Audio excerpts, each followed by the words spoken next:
qələmini və şərəfini satmış Asif Osman deyir ki, Amerikanın ixtira elədiyi mikrofonla deyir ki, Amerika dağılacaq.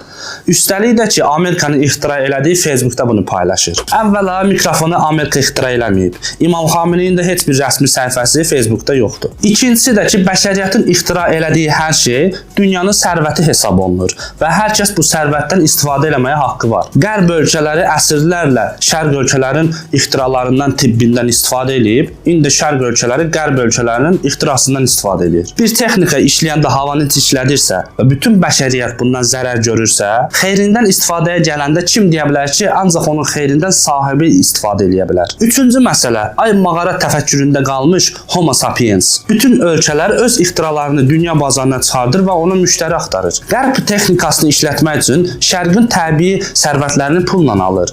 Şərq də onun ixtiralarını pulla alır. Buna da deyirlər bazar iqtisadiyyatı. Mağarada bilirəm ki, belə şeylər yoxdur. Orada ancaq belə şeylər edirsiniz siz. Mağarada bir ət tapan kimi hücum çəkirlər üstünə, deyirlər ki, mən tapmışam. Hunqa bunqa. Özü kənarda yeyir. Sən manqurt da mağara zehniyyətində qaldığın üçün pul verib alınan müasir texnikanı istəmirsən ki, müsəlmanlar istifadə eləsin. Ay yazıq.